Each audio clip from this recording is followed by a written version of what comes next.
Well, first of all, I think most Chinese people in China on a day-to-day basis do not think much particularly of India either way.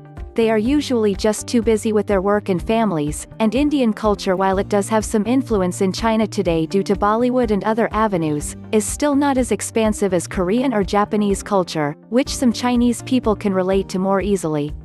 Those two countries are also more popular tourist destination to their closer proximity and apparent perception of high living standards. I think there is a distinction, as some may have said, between ancient India and modern India. Ancient India was this heavily romanticized land where the wise masters and monks of Buddhism dwelt, where the journey to the West eventually ended, an ancient civilization of great learning and rich cultural advancement, the Shitian or Western Heaven, for all those who believed in the tenets of Gautama Buddha. Modern India does seem to have considerable issues. It is still a developing country with poverty and social difficulties, despite its democratic government, and it is predominantly Hindu instead of Buddhist, and most Chinese people have little first-hand knowledge of Hindu teachings. As for Ashoka, I have heard of him as I have studied Asian history a bit, but I am not sure if he is an extremely well-known name in China. I do admire his example, and his achievements at uniting much of the Indian subcontinent as one, as well as ultimately embracing non-violence as an ideal.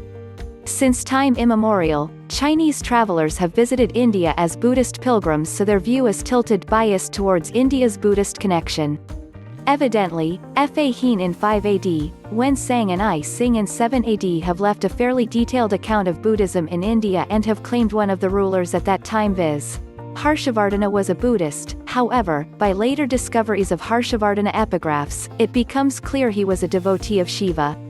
Theory 1. Maybe like most of the people in India, he was a multi-religious person, and that might have confused the Chinese into believing he was a Buddhist. Or Theory 2. Chinese wanted to proclaim Buddhism was a dominant religion of the noble class in India.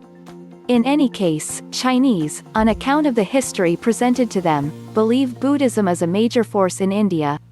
Chinese opinion of Ashoka.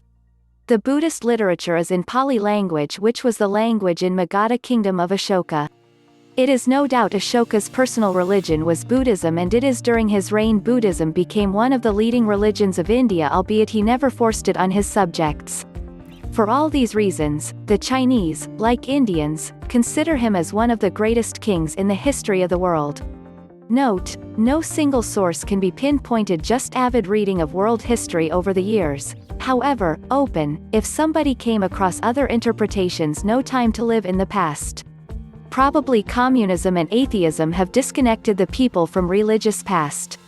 Chinese youngsters have less opportunities to give a look at Buddha's birth and life than his teachings.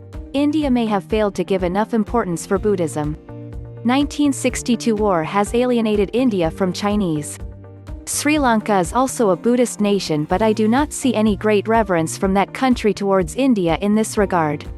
I think GOI has failed to take the advantage of its great ancient history. India should pay attention to its ancient glory by dumping its secular or religious jingoism to earn international appreciation. I believe Indian tourism development authorities should also bring this to the notice of government to spend on beautification of areas around Buddha vihars in India and give the remaining heritage places a facelift. By doing it, India may gain respect among Buddhists around the world.